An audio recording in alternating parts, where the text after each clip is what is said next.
नमस्कार नमस्कार मी सिद्धार्थ गोदाम। लोकसभेच्या निवडणुकीनंतर आता संबंध राज्याचं राजकारणाचं लक्ष लागलं ते आंतरवाली सराटीकडे। कारण आंतरवाली सराटीमध्ये मनोज जरांगे पाटील यांनी चौथं आंदोलन सुरू करण्याचं आधीच जाहीर केलं होतं। 4 तारखेची परवानगी सरकारने नाकारली। त्यानंतर 8 तारखेला त्यांनी या ठिकाणी आंदोलनाचं जाहीर केलं, त्याची परवानगीसुद्धा सरकारने नाकारलेली आहे। कारण काय तर गावातल्या 2 ते 3 लोकांनी निवेदन देऊन आंदोलनाला परवानगी देऊ नये अशी मागणी केली आणि सराटीपासून 15 ते 20 किलोमीटर असलेल्या काही गावच्या नागरिकांनी सुद्धा या आंदोलनाच्या विरोधात निवेदन दिलेलं आहे। एकंदरीतच आता याविषयी बोलण्यासाठी माझ्यासोबत मनोज जरांगे पाटील आहेत। उद्याच्या आंदोलनाची तयारी तुम्हाला पाठीमागे दिसू शकते, कारण मनोज जरांगे पाटलांचं हे स्टेज आता अख्ख्या जगभर प्रसिद्ध झालेलं आहे। कारण या ठिकाणी बसून 3 आंदोलनं केली आणि मराठा समाजाच्या आरक्षणासाठी त्यांनी उपोषणंसुद्धा केली आणि मोठा लढा उभा केला। उद्याच्या आंदोलनाला आता परवानगी नाही, मात्र मनोज जरांगे पाटील हे उद्याच्या आंदोलनावर ठाम आहेत आणि मराठा समाजसुद्धा उद्याच्या आंदोलनासाठी ठाम आहे। जरांगे पाटील काय म्हणाले, एकंदरीतच परवानगीच्या बाबतीत सरकारने तुम्हाला काय सांगितलं? नाही, परवानगी घेण्याची ती एक गरजच नाही याला, कारण हे आंदोलन स्थगित केलेलं आहे, ते सुरू करायचं असतं। परंतु आम्ही इमानदार आहेत, आम्ही प्रत्येक वेळेस आमरण उपोषण स्थगित केल्यानंतर सुरू करताना त्यांना अर्ज करत असतो, निवेदन करत असतो, त्या पद्धतीनं चालू होतं। तसं हे स्थगित केलेलं आंदोलन आहे, आमरण उपोषण त्या दिवशी ते पुन्हा सुरू करतोय मी 4 तारखेला जूनच्या करणार होतो। परंतु DYSP तहसीलदार यांचं म्हणणं होतं की आचारसंहिता 6 तारखेपर्यंत आणि पुढं जरा घेता येईल का। मी कायद्याचा सन्मान करणार आहे आणि हे DYSP साहेबांनी मान्य सुद्धा केलं, तहसीलदारांनी सुद्धा चंद्रकांत शेळके साहेबांनी सुद्धा हे मान्य केलं की पुढं ढकलल्यामुळं मी सांगितलं मी कायद्याचा सन्मान करतो, आचारसंहितेला सन्मान करणं माझी जबाबदारी आहे, कायद्याला मानणं जबाबदारी आहे। मी 6च्या ऐवजी 7ला करतो, पण पुन्हा म्हणलं तुमचं लफडं नको माया मग 7ला उली दिली राहिली वंजळभर पिंजळभर काही थोडी, तर म्हणलं मग पुरी संपलं तुमची, म्हणून थेट 8लाच करतो आता, म्हणून 8 जून फायनल केली। तहसीलदार स्वतः म्हणलेत की आता काही अडचण नाही। मग गोड बोलून तर नाही निवेदन घेतलं आमच्याकडून, एक तर द्यायची गरजच नाही, नाकारले पण तुम्हीच। काय नाकारायचा संबंध आहे, काय झालं असं नाकारायचा संबंध काय? आचारसंहिता म्हणले, कायद्याचा सन्मान केला, 8ला करायला लागलो, याचा अर्थ तुम्हाला आंदोलन मोडायचं, गोरगरीब मराठी मोठे होऊ द्यायचे नाही, हेच अर्थ आहे ना याचा। मी नाही ऐकू शकत, मी मरेपर्यंत मराठ्यांच्या बाजूने, मी माझी इमानदारी नाही ऐकू शकत। तुम्ही मला काही प्रयत्न केले आणि कसला धाक भरवला, मी नाही आटू शकत। मी तुम्हाला आता खरंच खानदानी आंदोलक लागलेलो आहे सरकारला, तुम्ही किती प्रयत्न केले ना, मी तुम्हाला दुमतीणार, 100% दुमतीणार तुम्हाला यश नाही येऊ देणार, मराठ्यांच्याच बाजूने इमानदारीने मी राहणार। पण निवेदनं दिली गेली तुमच्या विरोधात, त्याच्यामधली काही कारणं जी दिलेली आहेत त्याच्याबद्दल तुम्ही नेहमी खंडन करता। मी जातीवादी नाही, सगळ्या जाती धर्माच्या लोकांना मी घेऊन जातोय, मराठा समाजाच्या आंदोलनाला वंजारी समाजासहित सगळ्यांनी पाठिंबा उघडपणे दिलेला होता, मग आता तुम्ही जातीवादी म्हणून का निवेदनं द्यावं लागलं? बघा ना आता कोण आहे, जातीवाद कोण करतंय, निवेदन देणारे कोण आहेत बघा। आम्ही इथं शांततेचं आंदोलन सुरू केलं, आमच्यावर हल्ला केला, बघा जातीवादी कोण। आम्ही इथं शांततेचं आंदोलन सुरू केलं, आमच्या विरोधात ओबीसीच्या नेत्यांनी कार्यक्रम घेतले, सभा, ती जातीवाद नाही का? ओबीसी बांधवाला दोष देत नाही मी गावात गावखेड्यातले, त्यांचा काही दोष नाही आणि ते जात बी नाहीत। हेच यांच्या कार्यकर्त्याच्या माध्यमातून हे वरचे नेते 2-4 जण हे घडून आणतात मराठा ओबीसी वादी। गावखेड्यातल्यांना आम्ही कधी दोष देणार नाही, तिथून पुढं नाही निधून मागेही दिलेला, ते त्यांचा खेळ आहे, ते करत राहतात। त्यांचा तो जातीवादाचा डाव, ओबीसीचा फूट पाडलेला डाव ते टाकत राहतात। हे त्यांनी काढले त्यावेळेस जातीवाद नाही दिसला का? बरं हे जाऊ द्या, आता माधव पॅटर्न 20 वर्षापूर्वी मी आणला होता का, तेव्हा नाही जातीवाद दिसला? तुम्ही एक मुठीनं मतदान करता प्रत्येक वेळेस, त्यावेळेस तुमच्या त्याला अर्थ काय? तुमचा शब्द एकजूट आहे आमची, त्याला जातीवाद नाही म्हणत। ते एक गठ्ठा आम्ही मतदान करतो एका मुठीनं एखाद्याला, म्हणजे ते एकजूट म्हणते त्याला। आणि आम्ही एक गठ्ठा मराठ्याने केलं, एक मुठीनं एक मतदान केलं किंवा ते जातीवाद येऊ, म्हणजे तुमची ती एकजूट आणि आमचा ते जातीवाद। पुढे शिकलात रे धंदे, पुढे हे कोणते संस्कार आहेत तुमचे? इथं भेटायला मला लोक येतात महाराष्ट्रातून 200-400 किलोमीटरहून, 100 किलोमीटरहून, त्यांचे आईबाप त्या पोरांना घरी झोपू देत नाहीत मी इथं बसल्यावर, कारण मला मराठा समाज मुलाप्रमाणे मानतो। मी इथं उपोषणाला बसलो की ते तिकडे बसून देत नाही, तिकडे पाठवते, जाय तिकडे बघ काय झालं, ते मला बघायला येतंय, आशीर्वाद द्यायला येतात, पाठबळ द्यायला येतात, आमच्या माता मावल्या हे महाराष्ट्रातले येतात, मग ती गर्दी होणारच ना. त्यांना काय माहीत असतं हे घर कोणाचं आहे, आपण कोणाच दारात गाडी लावली, कोणाला पाणी प्यायला मागितले, कोणाला जेव्हा, त्यांना काय माहीत असतं. तुम्ही कशाला त्याच्यात जात बघता रे? तुमच्यात माणूस की जिवंत नाही का थोडी बी? आता निवेदन देणारे बघा ना कोण आहेत, त्यांच्याकडून काय अपेक्षा करणार आहेत आम्ही? ते आमच्याकडून कधीच बोलू शकत नाही. ते निवेदन देणार ना मराठीचं आंदोलन बंद करा म्हणून, त्यांच्याकडून अपेक्षाच करू शकत नाही. मग जातीवादी तुम्ही का आम्ही? निवेदन दिले कुणी? तुम्ही. जातीवादी तुम्ही आहेत का आम्ही? इथून 20 किलोमीटरच्या गावाला त्याला काय दुखायला लागलं त्याचं? त्याला काय ताण आहे आंदोलनाचा? याला जातीवाद नाही म्हणत का? कोण आहेत नाव बघा ना वाचून त्याच्यावर, ते चालतं. वंजारी समाजाच्याच गावकऱ्यांनी दिलेले, मी थेट सांगतो, तुम्ही जरी सांगा. हा मग याला जातीवाद तेढ नाही म्हणत का? हा, बरं तुमचे 1-2 गाव आहे, तुम्ही दिले निवेदन, आमचे सुरू करतील मग आता निवेदन द्यायला. आमचं नाही का देणार मग? जातीवादी आम्हाला म्हणायचं आणि निवेदन तुम्ही द्यायचे. जातीवादी कोण? तुम्ही का आम्ही? पोट नाही भरलं काय? आम्ही जातीवादी आणि निवेदन तुम्ही देणार, आमचं आंदोलन बंद करायचं. कोणतं बरं, काय- काय- बघा, जातीय सलोखा राखण्याचं काम, कायदा सुव्यवस्था राखण्याचं काम हे शासनाचं, प्रशासनाचं, त्यांनी ते करावं. जर उद्या काही झालं तर हे निवेदन देणारे धरायचे. जालन्याच्या SP साहेबाला महाराष्ट्रातल्या करोडो मराठ्यांच्या वतीनं आजच सांगून ठेवतो. आयुक्त साहेबांना सुद्धा, आडदर साहेबांना सुद्धा इथूनच सांगून ठेवतो. पोलीस विभागीय आयुक्तांना सुद्धा आजच सांगून ठेवतो, जर का उद्या एखाद्या माणसाला धक्का लागला ना इथं, तर याची जबाबदारी शासनाची, प्रशासनाची, तुमची सगळ्यांची. जालन्याचे SP साहेबाला हात जोडून सांगतो, इथं या काही माणसाला धक्का नाही लागला पाहिजे. हो, जातीय तेढ नाही करत ते. हे जे निवेदन दिलेत ना, हे लोक जातीय तेढ निर्माण करणार आहेत. आमच्या 500 किलोमीटरहून आलेल्या गोरगरीब बांधवाला गाडी कुठं लावली तर हेच अडविणार आहेत, हेच त्या गाडीवर दगड आणणार आहेत, किंवा त्यांच्या गाडीवर स्वतःच्या सुद्धा हेच आणणार आहेत, गाड्या फोडणार आहेत आणि सांगणार आहेत याने मराठ्यांनी आमच्या गाड्या फोड्या म्हणून, आणि जातीय तेढ निर्माण झाला म्हणणार. हे पुरे निवेदन देणारे हे सगळे यांची जबाबदारी. ही SP साहेबांनी हे समजून घ्या. मी 6 करोड मराठ्यांच्या वतीनं जालन्याच्या SP साहेबाला सांगतोय. पण तुम्हाला असं का वाटतं की असं होईल? तेच करणारे डावच आहे देव, यांचा डाव आहे देव. जातीय तेढ निर्माण आम्ही केला म्हणायचं, निवेदन त्यांनी द्यायचे, बंद करा म्हणायचे आंदोलन. गाड्या कुठं लावल्या, लोक कोणाच्या हॉटेलात जेवायला गेले, कोणाकडे चहा प्यायला गेले, कोणाला पाणी प्यायला गेले, त्यांना शा देणार हेच मराठ्याच्या लोकाला, आणि तेच म्हणणार आम्हाला शा दिल्या. पण लोकसभेच्या निवडणुकीच्या नंतर हे सगळं होतंय. याआधी वंजारी समाज तुमच्या सोबत होता, तुमच्या आंदोलनाला पाठिंबा दिला, जाहीर पाठिंबा दिला. मात्र लोकसभेचे निकाल आल्यानंतर मात्र तुमच्या विरोधात अशा पद्धतीची निवेदनं येऊ लागली. याचं हे राजकारण आहे का, हे खरंच समाजातून विरोध? त्या संस्काराला मी काय करू? त्या संस्काराला मी काय करू? मी कावा सांगितलं कोणाला पाडा? आहे का एखादं स्टेटमेंट, एखादा फोन लावलेला, कानात सांगितलेलं? तर तुम्ही तर म्हणले की तुम्हाला वाटेल त्याला पाडा. मग जातीवादी आहे का मी तसं म्हणणं? एखाद्याचं पर्सनल नाव घेतलं असतं, म्हणलं असतं गेला पाडा, मग आहे ठीक आहे जातीवादी. मी म्हणलं का पाडा? नाही. आणि कोण म्हणतात जातीवादी? तुमच्या डोक्यातल्या जरा बुद्ध्या ठेप्याला ना, कशाला खेळ पांगविता? जातीवादी आहेत का? बसायला व्यासपीठावर जागा होती का मराठ्याला? 10-15 आजी माझी आमदार तुमच्याच व्यासपीठावर मराठीचेच, 3-4 खासदार तुमच्याच याच्यावर, पंचायत समितीचे मेंबर, जिल्हा परिषदेचे सगळे मराठीचे मेंबर तुमच्या व्यासपीठावर, मार्केट कमिटीचे, पंचायत समितीचे सगळे सभापती मराठ्याचे तुमच्या व्यासपीठावर, मराठ्याचे सगळे पक्षाचे जिल्हा प्रमुख तुमच्या व्यासपीठावर. एखाद्या मराठ्या जर खाली ढकलून दिलं तर तसंच चिटकत होतं व्यासपीठावर, पुन्हा वर येऊन बसत होतं.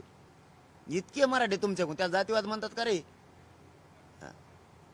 कोणते संस्कार आहे रे तुमच्यावर? हे आमचे गोरगरीब बिचारे लोक भेटायला येतात, त्यांना जातीय तेढ निर्माण होईल म्हणून निवेदनं देता. आता त्यांना अडविणार आहेत तुम्ही, त्यांना त्रास देणार आहेत, आणि दंगल घडून तुम्ही आणणार आहेत, आणि मराठीवर ढकलणार आहेत का तुम्ही? जालन्याचे SP साहेबांनी लक्ष ठेवा या गोष्टीकडं. निवेदन देणाऱ्यांना पुऱ्यांना जेरबंद करा, यांना सोडू नका कोणाला. जर एका मराठ्याला धक्का लागला ना तर परत सांगितलं नाही म्हणतात. आता उद्यापासून तुमच्या आंदोलनाची पूर्ण तयारी झालेली आहे, लोकही काही इकडे निघायला झालेले आहेत राज्यभरातून, पण तुम्हाला परवानगी नाही, मग आंदोलन कसं? कोण म्हणतं परवानगी नाही? मला लोकशाहीनं परवानगी दिलेली, संविधानानं परवानगी दिलेली, तुला अधिकारी करायचा. त्यांनी जरी रोखलं तरी तू रोखू नको. कायदा सांगतो मला, कायद्याचा गैरवापर करणारे, संविधान पायाखाली तुडवणाऱ्यांनी मला नाही परवानग्याच्या भाषा करायच्या. सन्मान केला मी कायद्याचा. 4 तारखेला मागं सरकवलं मी, 8 तारीख ठरली, तुम्ही 8ला बी पुन्हा तेच आणत असलात तर याला षड्यंत्र म्हणतात. कायदा चालवणारे, खुर्चीवर बसणारेच हे कायद्याचा गैरवापर करून गोरगरिबाच्या आंदोलन मोडीत काढायला लागले. तुम्ही का पागल समजता का आम्हाला? खुर्चीवर बसला तिथं सरकारच्या, म्हणजे स्वतःला शाणे समजता का तुम्ही? तुम्ही लय शाणे आहे तुम्हाला वाटतं का? तुमच्यापेक्षा माझा शेतात काम करणारा मराठा हुशार आहे. तुम्हाला आणखीन कळत नाही. आंदोलन मंत्र्याच्या होणार उद्यापासून. खुर्चीवर बसून मंत्र्याचे बी तुम्हाला आणखीन कळत नाही कोणत्या एसटीत बसून कोणकडे उतरावती. तुम्ही किती धोरणे किती अर्धे मंत्री मला माहिती आहेत त्यातली. त्याच्यापेक्षा हुशार जास्त मराठीचे आहेत. त्यांनी तुम्हाला त्याच्यावर बसवलंय. तुम्ही कायदा आता आमच्या विरोधात घालणार आणि तुम्ही बार त्या नाकारणार. हे काय पोलीस आणून ठेवले? लिंब आमचाच आहे, सावली आहे आमचीच, तिचा झाडाखाली आमच्या झोपणार. पाणी आता आम्ही देतो त्यांना, कारण आमची माणूस किती म्हणते ना, बधीर डोक्याच्या अवलादीचे मराठी नाहीत. पाणी आम्ही देतो, भाकर खात्यात काही काही त्यातली आमचीच. आता तेच दोन दोन हातात धोपटणार आहेत आम्हाला. आता तेच आमचंच खाऊन आंदोलन उद्यापासून होणार. होणार नाही म्हणजे कोणी काय केलं म्या? याच्यापेक्षा दुसरं शांततेचं आंदोलन कोणतं सांग मला, मी ते करतो. आहे का एखादं? मग आम्ही शांततेत करून जर माझी जात तुम्हाला मोठी होऊन द्यायची ना, तर जातीवादी कोण? हा प्रश्न मोठा आहे. आता आम्ही काय वाईट केलंय? गोरगरीब मराठ्यांचं इमानदारीने लढा लढतो वाईट केलं का? हे लोक भेटायला येतात, यांच्यात माणुसकी जिवंत पाहिजे. हे भेटायला येणारे लोक आहेत, हे कोणाचा का असताना, कोणत्या का जातीचा असताना, पण हे पाहुणा आहे. याला काय माहिती आहे कोणाचं घर आहे कोणाचं राणी? ते उपाशी तापाशी येतं इतक्याला, मग त्याच्या पोटात आग पडते अण्णा पाहिजे. एखाद्या ती कांडी खाल्ली असेल तुमची, म्हणून का त्याला जातीवादी समजता? त्यांनी गल्लासभर तुम्हाला पाणी मागितलं असेल, त्याला काय माहिती तुमचं घर आहे म्हणून तुम्ही त्याला जातीवादी म्हणता? तुमच्या दारात गाडी उभा केली म्हणून तुम्ही त्याला जातीवाद म्हणता? तुमच्या घराच्या जवळून गेली किंवा तुमच्या शेताच्या दारावरून गाडी नेली म्हणजे त्याला जातीवादी समजता तुम्ही?